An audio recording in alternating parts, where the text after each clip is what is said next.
And repeat after me. I take refuge in the Buddha. I take refuge in the Buddha. I take refuge in the Dharma. I take refuge in the Dharma. I take refuge in the Sangha.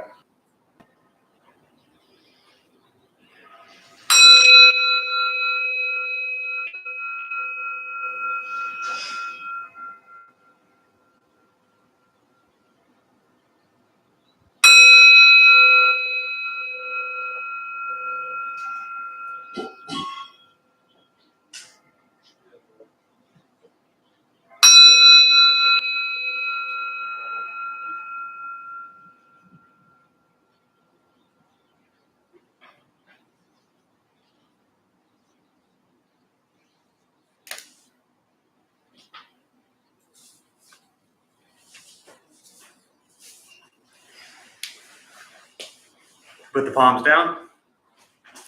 Sorry, I forgot to tell you that. I'm not used to sitting with people, so.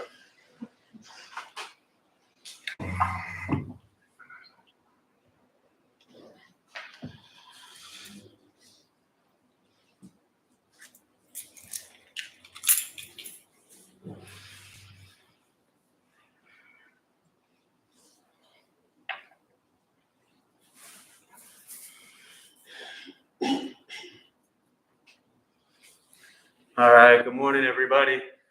Good to see you all here. Welcome back to some of you who have not been here in probably over 2 years. It's good to sit with you all. How's it feel sitting over here versus over there? It's refreshing. It's different, right? Yeah, it is different. Is it throwing you off a little bit? Yeah, a little bit. Yeah. It's funny. It's one of those things where, we get in these routines. We get in these habits with everything we do.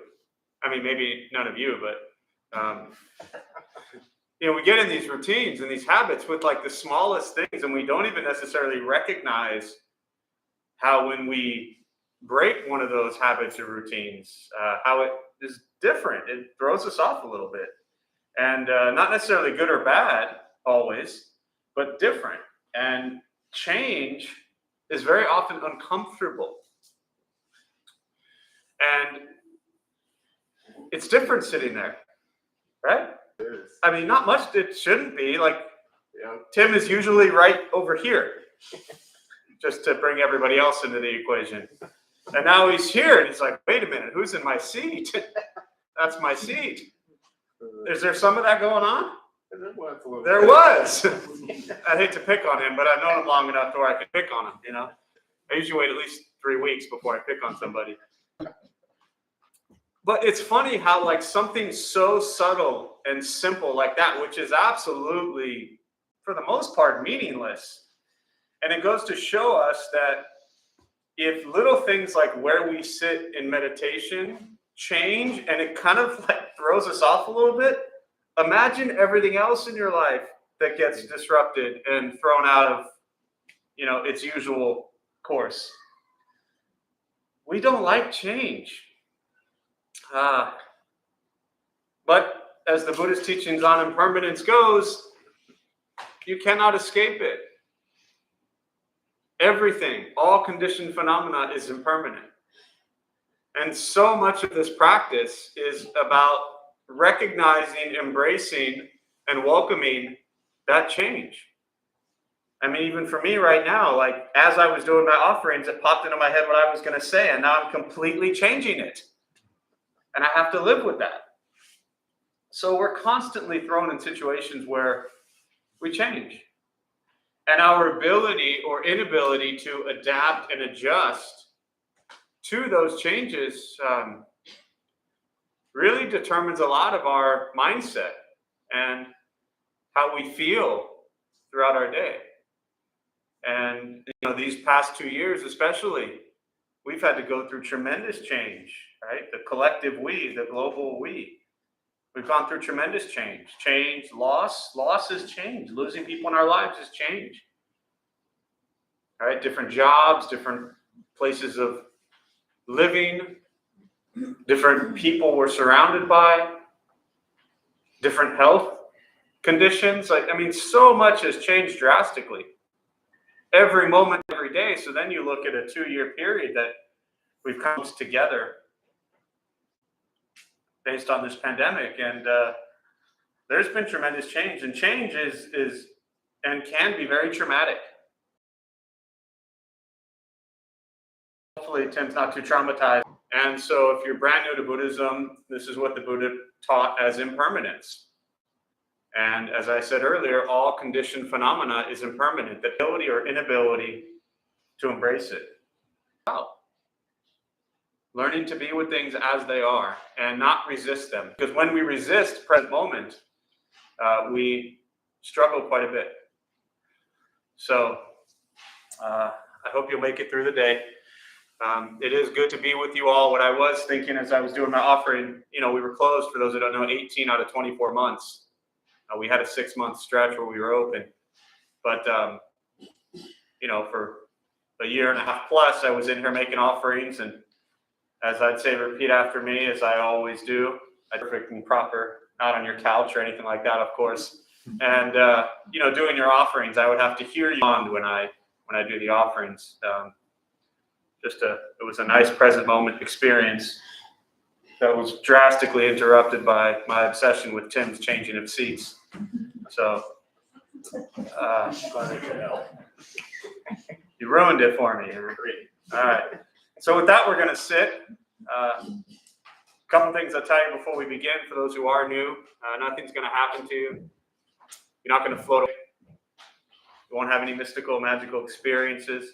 The mind that races all day long is not going to shut off. Don't judge your practice. You don't ask yourself, is this working or not working? Are you doing it right? Are you doing it wrong? We're just going to sit. We're going to breathe. You'll hear sounds inside the room, sounds outside. This is life. Life is filled with chaos. And this practice is learning to get quiet and still within all of the chaos. Posture, you want to be comfortable. If you're on a cushion, often help slide into the front third, pushing the stomach forward. Allows the back to straighten. Shoulders are relaxed. Hands can be on the knees or in the lap.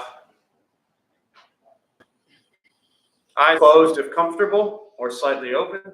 Mouth is open or closed. I'll guide us as we begin, and we'll settle into a little bit of silence.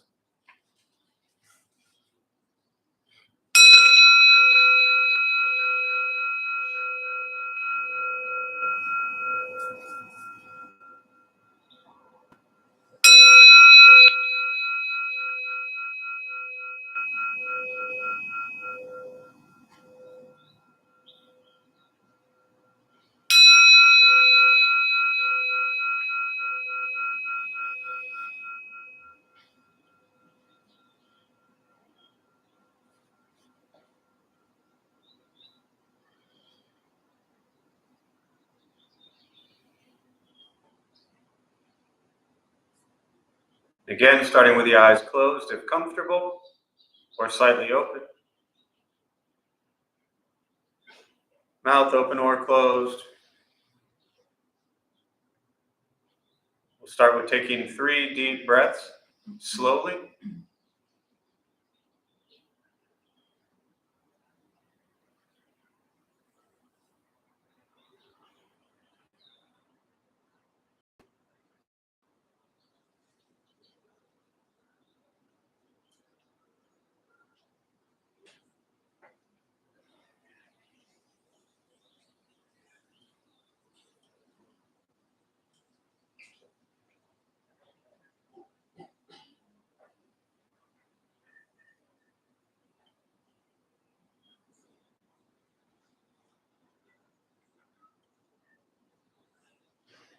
And eventually, settle into a natural rhythm of the breath.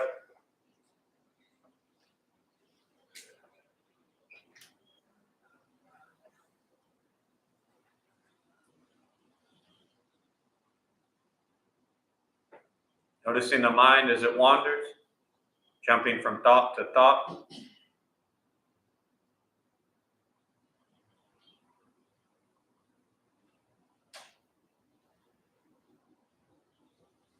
Start with gently guiding the attention, focus, to the stomach or chest.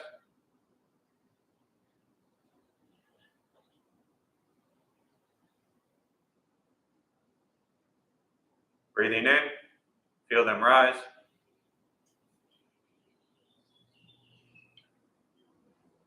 Breathing out, they fall.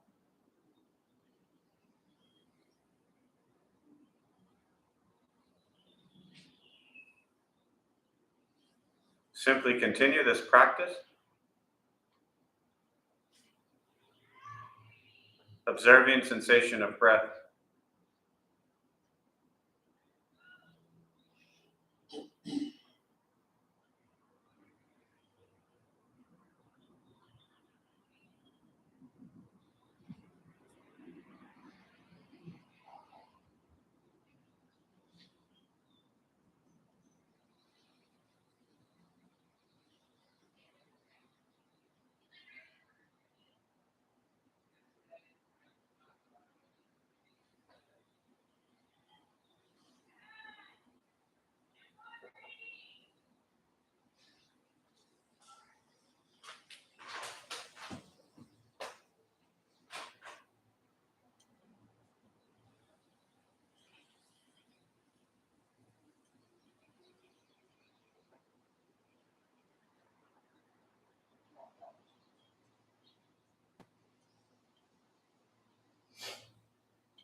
As the mind wanders,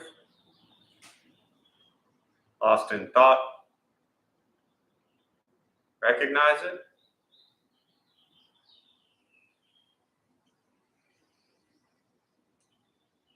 Release that thought.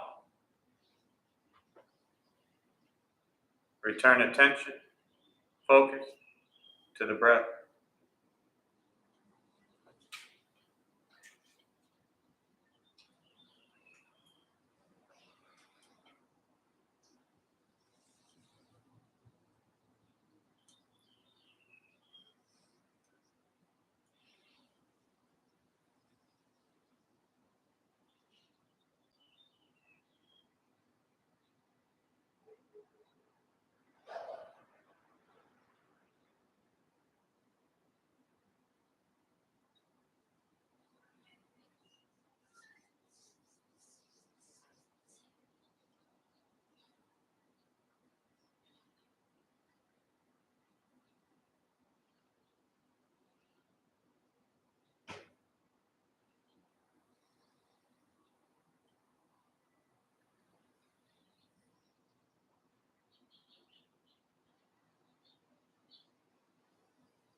Where's your mind?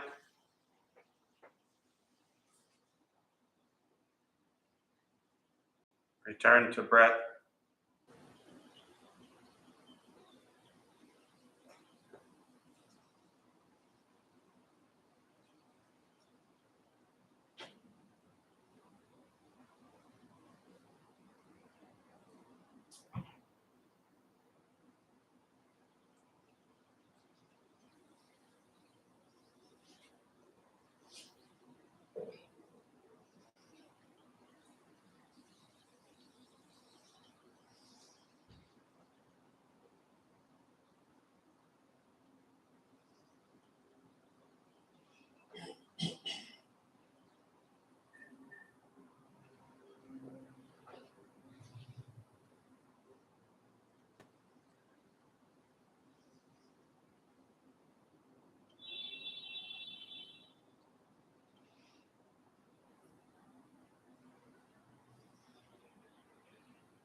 letting go of expectations,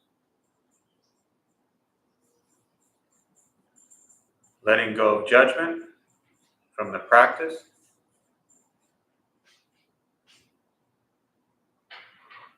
just sitting, breathing.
Keeping the mind alert,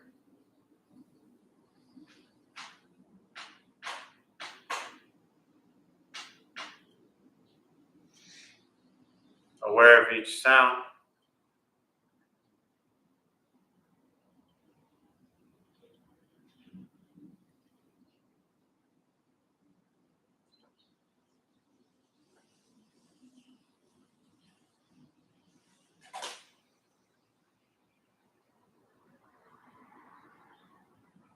each thought,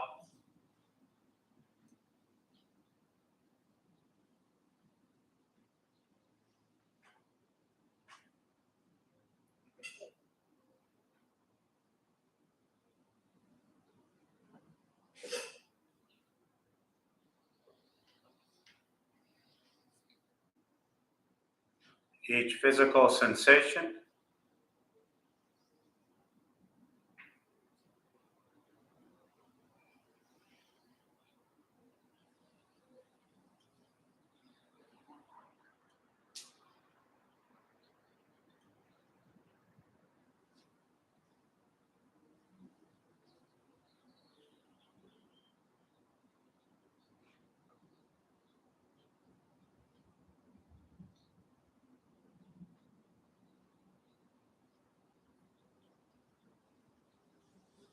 yet concerned with nothing but sitting,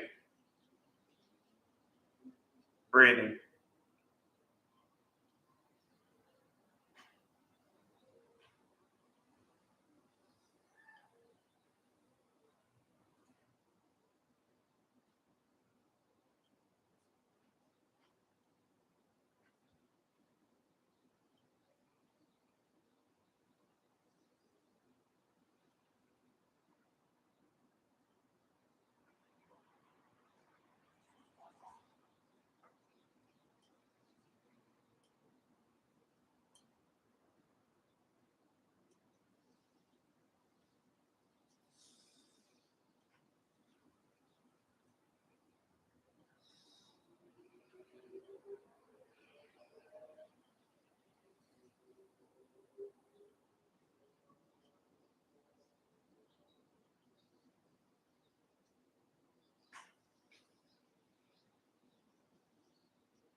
And with the body still, rested,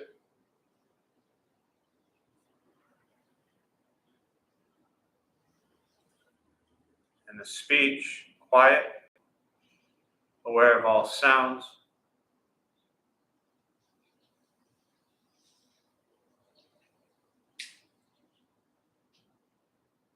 and the mind learning to settle.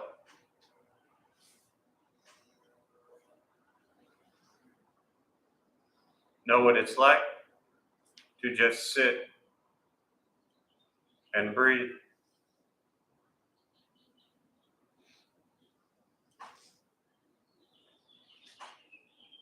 Knowing with each breath, there's nothing else to do.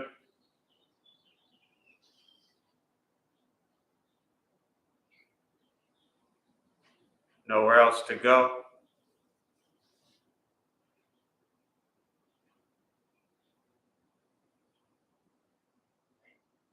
No one else to be.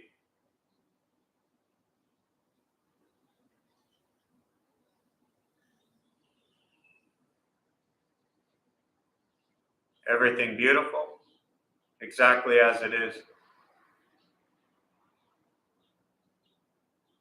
Sitting, breathing.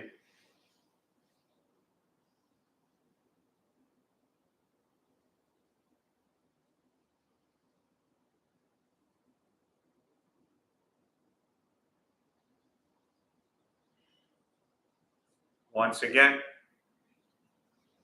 taking 3 deep breaths, slowly.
As you slowly open the eyes,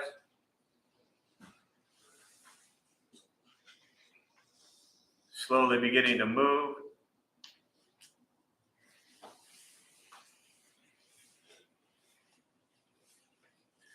Most important, with the practice of meditation, to recognize how you feel now, immediately after. Compare this to how you typically feel throughout your day. Recognize the difference, if there is one.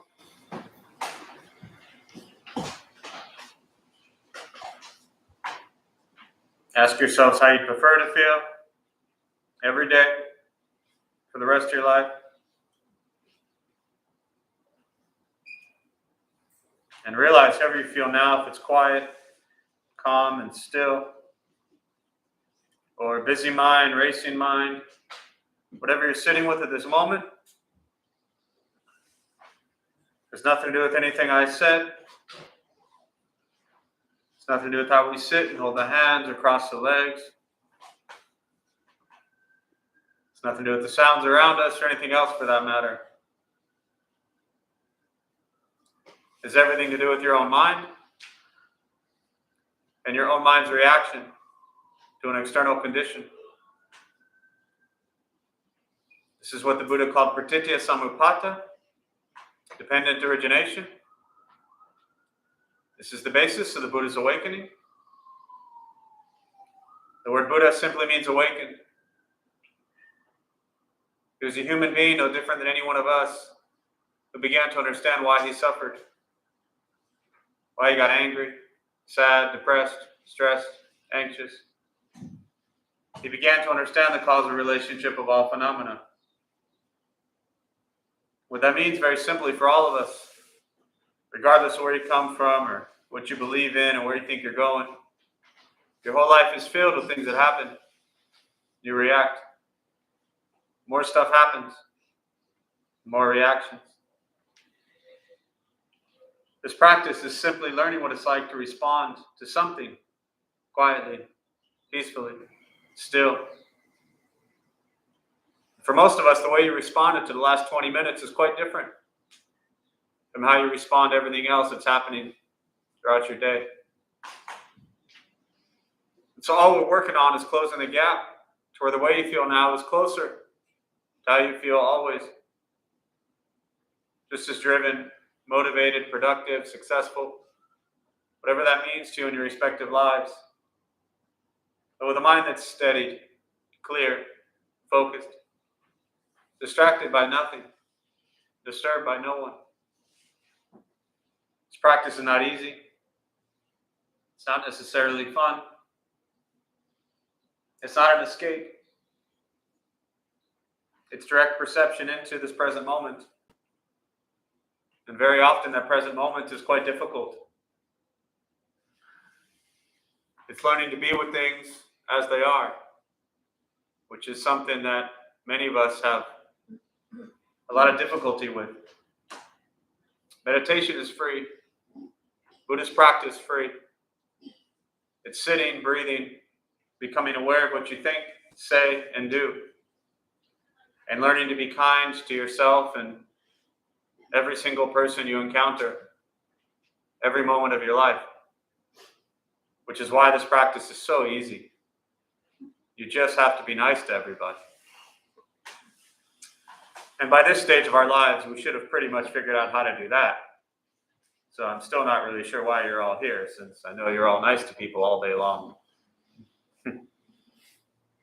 Not much, huh? I try. You try. Hey, an A for effort, right? And we got to start somewhere. And I think the reality is just recognizing, like, wow, I mean, it's hard, right, Roberto, to be nice to people all day long. It can be very hard. It can be very hard. They don't do everything you want them to all the time? Oh, Rarely. Not even sometimes.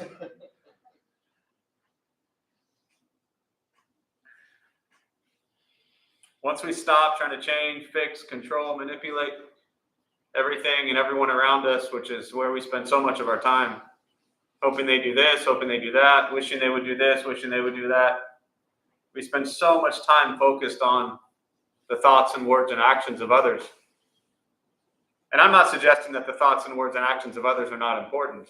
They are. They impact all of us. But this practice is not about that. This practice is about changing your mind, your thoughts, your words, your actions, and how that plays into everything else. And that's why it's a practice. It takes time. It's not a 6-week course. It's not something that you do for a couple months and you're like, okay, boom, I got it. I always think back to Vicky, who's, been around this place forever, it seems like, as long as we've been around, just about. And she would say, she's not here right now, but if she was, I'd say the same thing. She would say that, I say the same thing week after week after week. And she would always say she shows up for the reminders. Because these things are not easy to do. It sounds so simple to just be kind and nice, especially to ourselves. Very often the ones we're the harshest towards. We can critique and judge others that we've known for maybe 6 months or 6 years, but we've been stuck with ourselves our whole life. So we become quite good at critiquing that person. This kindness and compassion that we talk about in Buddhist practice and all these words that get thrown around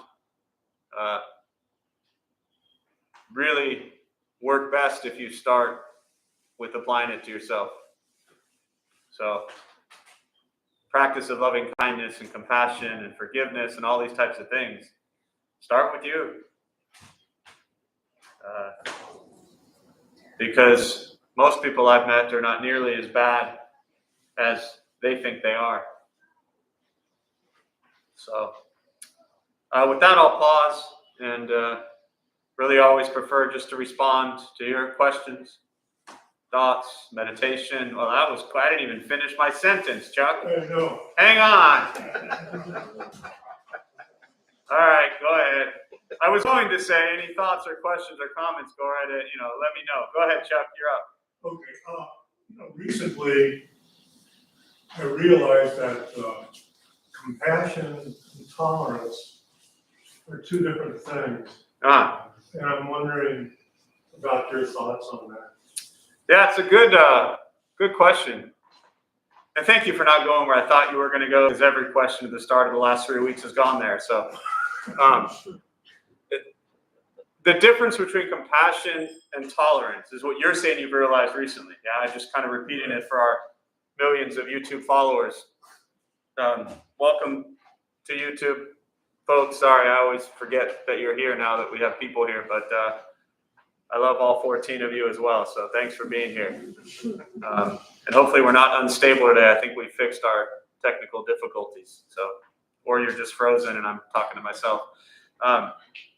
Compassion and tolerance.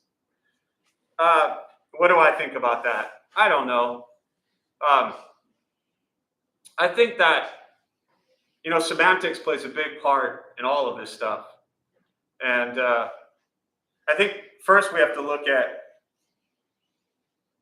when I first hear that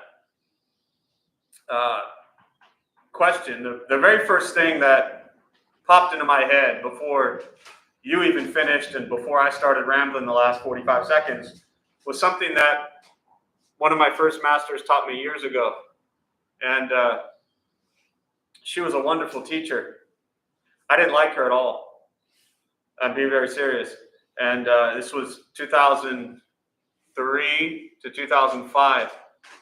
And she was one of the nuns at the Buddhist temple that I started at.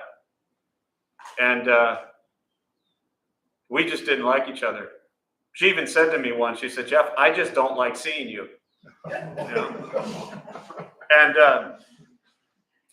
And she said to me, we were arguing over something one day, She's trying to run a temple. I'm trying to build an English-speaking group at the temple. And we had a lot of conflict. But both of us were too stubborn and neither one of us was going anywhere. And she said to me, "Jeff, you have all compassion and no wisdom. And I said to her, you have all wisdom and no compassion. And where that settles really is irrelevant, but ultimately, yeah, she was absolutely right. At that stage of learning this practice and in my life, I had this kind of, you get around Buddhism for a couple of years, you read some books, you hear this word compassion, compassion, compassion, and then you just want to go out and like this save the world mentality. And that's not always smart. That's not always wise. Because in this attempt and effort to be this endless compassionate person, there was a lot of wisdom that was nowhere to be found. Actually, just foolishness, danger, things that were harmful to myself potentially, or dangerous to myself or potentially others as well. But this idea of just blindlessly helping people without any wisdom can be dangerous, right? So applying wisdom and discernment, I think, is a great word that I've learned over the years, applying to this kind of topic of wisdom and compassion. Discerning where is it wise and of best use to pour out compassion. And when it comes to those decisions, you never really know, but you try to use better judgment, right? So for me, that's how this Buddhist teaching of compassion, endless compassion towards all beings, self and others, has come into play. That I've had to learn how to apply wisdom to compassion as well. So then when I hear the word tolerance, tolerance, just shout out a couple. When you hear the word tolerance, what other words? I don't want to ramble on what I think on this, but what other words to come to your mind when you hear tolerance? Acceptance. Acceptance. Allowance. Allowance. Boundary. I heard, say again? Putting up with. Putting up with. Did you say, someone say boundaries? Yeah. Boundaries, okay. So acceptance, tolerance, oh no, that was the word. Acceptance, putting up with, boundaries, and allowance, thank you. Those things require a lot of wisdom to be able to accept, allow, put up with, right? Tolerate. It requires a lot of wisdom and compassion. But very often, especially if you're new to Buddhist practice and have never heard this or never heard me ramble on it, there's this idea that Buddhist practice means you're just going to kind of become this like doormat and allow people to walk all over you, so to speak, in unhealthy relationships or toxic dynamics that we're supposed to just, well, I'm Buddhist, so go ahead and treat me like crap. It doesn't work that way. So I think we can have compassion always. And then we have to discern, what are we going to tolerate that's healthy and wise? And where are we going to draw kind of a line? And a lot of questions often come up around relationships and dynamics of, whether it's any sort of, physical, emotional, sexual, traumatic abuse, that there's a line there that says, I'm going to remove myself from these situations because it's unhealthy. To me, that's incredibly wise and compassionate, and means I will not tolerate these things to continue. Just some thoughts. It's tough, yeah. My thought on tolerance was, if you're too tolerant, it can become chaos. Mm-hmm. And if you're not tolerant wisely enough, then you're brittle, just like ice. Yeah, for sure. There's a balance. There's a definite balance. Middle road. A middle road, a middle path. Absolutely. that's required. And the hard part is we're using our unenlightened, no offense to you, but I'm using my unenlightened, ignorant mind to try to determine what is the wisest balance and what is the wisest middle path. And that's difficult. So, but at the end of the day, unfortunately, we are just left to making our own judgment decisions, and hopefully, they're wise and compassionate. Yeah. Thanks, Chuck. Yeah. I think tolerance is a one-person idea in the sense that it only involves yourself. The other person doesn't even have to know you're tolerating them. You are doing it, but compassion involves some type of relationship with the other. And that's where the difference is between the two. You can be tolerant, but whether it does any good implies another step is proof of compassion. You're saying compassion is more engaging, where tolerance is more internal. Yes. Yeah. Go ahead. Yeah. Seems like there's a step of hearing, what's been said, a step of understanding, and then compassion. Yeah. From that. Yeah, that understanding, and if we look very specific, that's what you said, right? There's an understanding. If we look at the Eightfold Path, for those who are brand new to Buddhism, the Four Noble Truths, the first one is life is suffering. The second one is the cause, greed, anger, ignorance. That's why we practice generosity, compassion, wisdom to overcome greed, anger, ignorance. The third one is the ending of suffering, liberation, nirvana, freedom from suffering. And the fourth one is the Eightfold Path. And the first step on the Eightfold Path is right understanding. That's the beginning.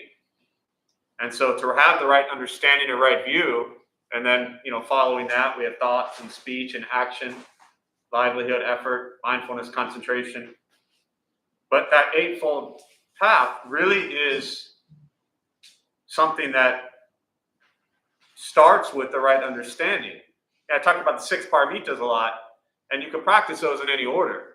Generosity, morality, patience, diligence, concentration, wisdom. You practice all of those at any point in time. But the Eightfold Path really is, it must start with right understanding, with right view.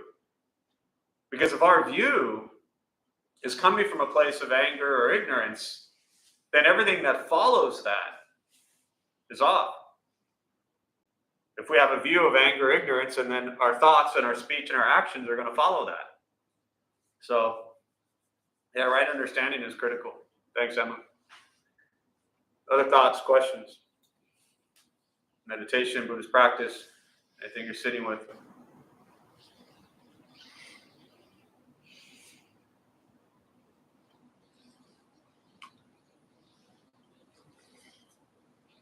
Yeah. Going back to kind of the initial discussion in the beginning about change and impermanence, if we experience a pretty significant change and we lose something or something's taken from us and we don't realize quite how ingrained that is into our sense of self, our sense of self-worth, we feel pretty lost. Like, how do we move forward? Yeah, great question. Such a simple one to answer, of course, If I knew the simple answer to this, then every therapist in the world would be out of business. And I mean that very seriously. I often always joke that half the people who come here are in therapy and the other half are therapists, and many of you are both. And that's just the practice. So this idea of, to repeat the question, rephrase it, just so I make sure I understand it correctly, that when we lose something or someone in our life that was ingrained in our way of being, and it's gone and we've lost that, how do we continue? That's your question. Yeah. So the good news is you've already continued. You are continuing. I know this doesn't solve or answer your question, but I want to start with this. Very often we think like, well, how am I going to go on? How am I going to make it? How am I going to survive without this person or thing in my life? Anyone ever had like a really miserable breakup that just crushed you and broke your heart and you never thought you'd survive? And look at you all today. Here you are, right? Everything that we have survived in the past brought us here. Again, I've come nowhere close to answering your question yet, or giving you anything I think that's too helpful, other than understanding that you are moving on. And every challenge, every obstacle, every difficulty that we face in our lives, we can get through. The question isn't, how do I move on? I think the question is, and my first teacher used to always say, don't look for answers from your questions, but change the way you ask it. And when I hear that question, to me, it says, okay, I am moving on. And it sounds like such a subtle thing, but it's really a big mental shift. Because this question of like, how can I survive? How can I move on? And yet we've been saying that for 2 years. You've been moving on. The question isn't how can I move on? The question is, how can I move on with kindness? How can I move on with compassion? How can I move on and thrive? How can I move on and stop telling the same story? How can I move on and recognize that there's an entire world waiting for me to explore that I haven't even begun yet, because I'm still carrying around whatever I lost? Now, let me just a little asterisk there for maybe people who don't know me. There are very different things in our lives that we lose, right? Losing loved ones that we've been with for many years, for example, to illness or things like that is very different than losing, say, an unhealthy relationship partner for 3 years that we were, in a codependent, unhealthy, toxic thing. Both losses, both very different. Both situations that we move forward. And I think the quote I heard years ago from a guy in prison, he said, nothing changes if nothing changes. It's so simple. But to me, it was one of the most profound things I've ever heard. And in this situation, I think the first thing you have to change is this question of asking ourselves, like, how am I going to make it? How am I going to move on?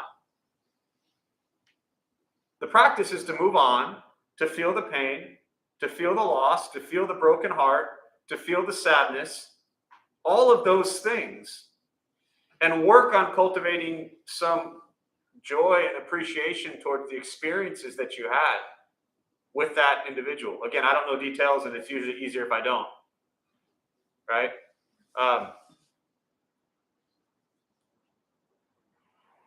And to try to reflect on every loss in our lives with gratitude, because if it's something that we've lost in our lives that causes us pain, there's a good chance that there was a lot of love there. And that's a beautiful thing. And we've had that. And many people go through their lives without it, without having that feeling. So transforming kind of that like feeling of loss and emptiness and loneliness, and I don't mean the Buddhist emptiness, I mean like feeling empty, which is very different. And trying to transform that into just gratitude and appreciation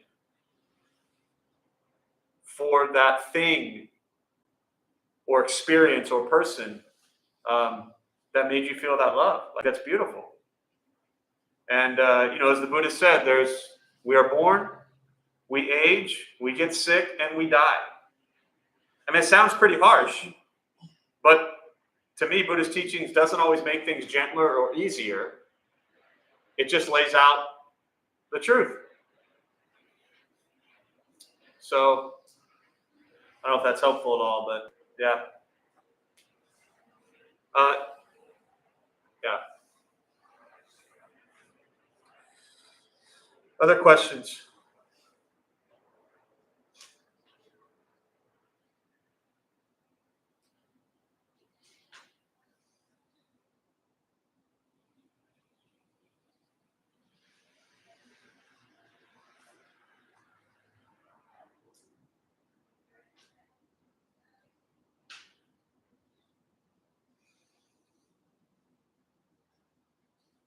I'll also add, I think for most of us, I'm just guessing, but most people today have probably had to deal with more loss and more change in the last 2 years than many of us have ever had to deal with.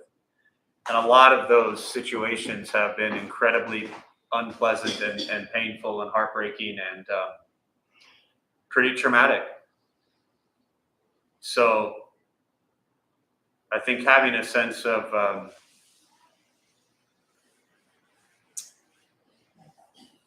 just appreciation for the fact that, you know, you're still going is important too.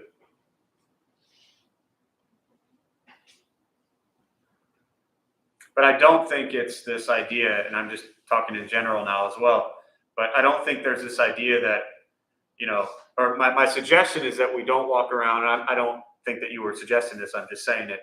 My suggestion, especially for those who are new, is that this idea of being present and be here now and all these kind of catchphrases you hear in Buddhism, without, I think, really understanding them, can kind of be misleading.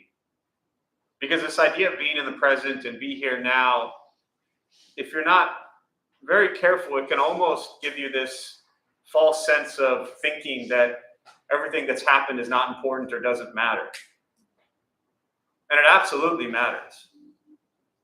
Buddhist teachings doesn't mean that you're not going to be heartbroken or feel pain or loss. It's not, you don't become this like wall or this machine that runs around motionless.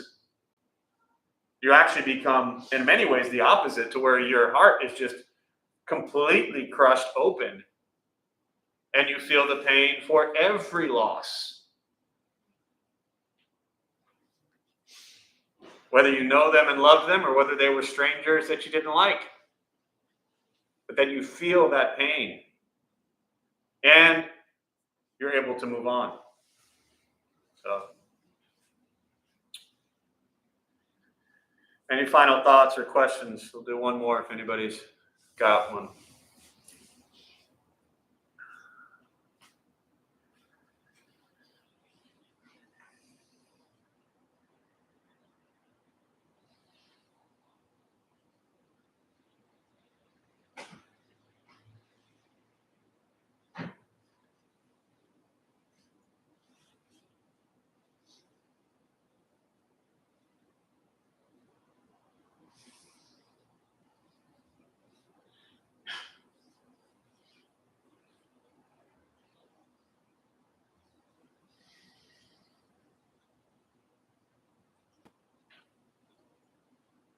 All right.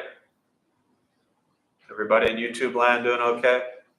Good morning to you all. Glad you're here.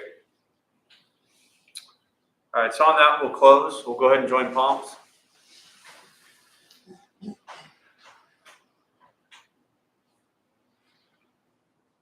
May the benefit of this practice be shared with all beings in all directions. May all be at peace. May all be free from suffering. May any merit gained be transferred to the nearly 6 million lives that have been lost during this pandemic, to their family and friends who still suffer to this day, and to those in Ukraine and all the surrounding areas who suffer at this time. May they all be at peace. May we all be at peace and free from suffering.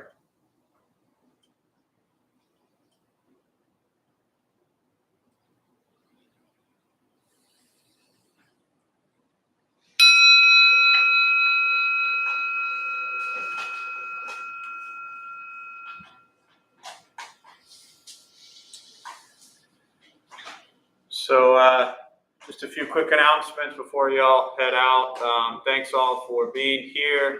My name is Jeff. I'm a Dharma bum. We opened up this temple 15 years ago to introduce Buddhist practice to those who show up.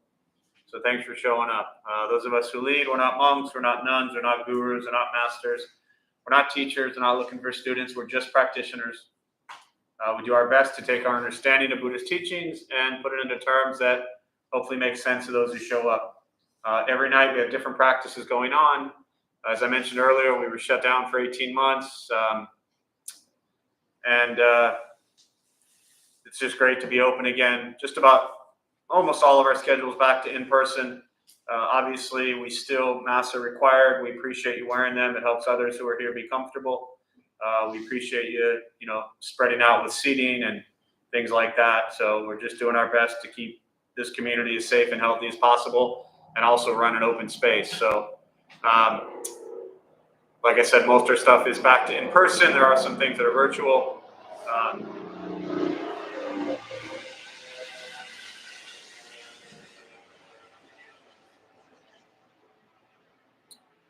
Monday through Friday, the temple opens from 8 and 8:30. There are 2 morning sits. It's not a class. It's just 25 minutes of silence. So a different person leads that each day. So anytime you want to just come in the morning, start your day in some silence, you're welcome to show up. Schedule has the website. There's also I just sent the newsletter out about this, and I'll just touch on it very briefly.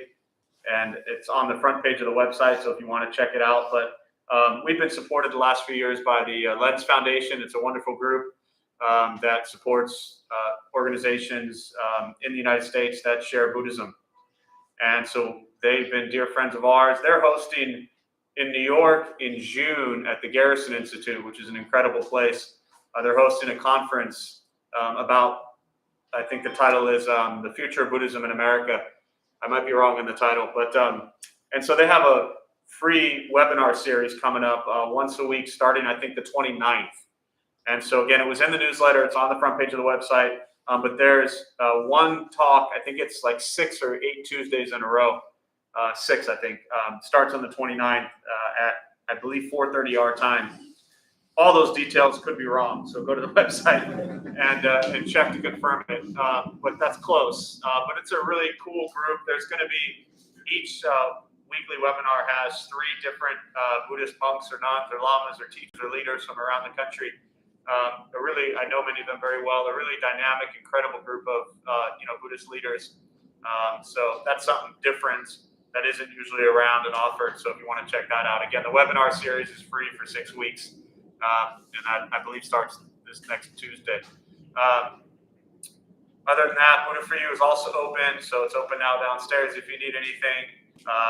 And Karen, I don't know if Karen's here. Y'all gonna stick around? Karen, can you raise your hand? This is Karen. Karen's roaming around here somewhere, I believe, maybe outside already. If anyone wants to stick around and garden, help clean up outside, you're welcome to. And we do have one last thing. Because when I said, are we going to sing to you and embarrass you, he didn't say no. So, Chuck, can you come sit up here for a minute? Now we get to embarrass you. So, this is Chuck, for those of you who don't know. Today's his birthday, so we're going to completely embarrass him and sing happy birthday to him. So, 1, 2, 3. Happy birthday to you. Happy birthday to you. Happy birthday, dear Chuck. Happy birthday to you. I love Chuck for many reasons, but like, I don't know, 10, 12 years ago when he started coming to Dharma Bums, we were downtown. Him and Nick, they lived like north of Fallbrook and north. And they would drive down like 2-3 days a week, these crazy guys, from Fallbrook or north downtown, like 2 to 3 times a week for years. And, he has to suffer now. He lives in Hawaii, but he was gracious enough to come all the way here the morning of his birthday just to sit with us on his birthday. And so, happy birthday. We love you. Thank you. So thanks all. Good luck. See you soon. That I was getting out of here. No, had to do it.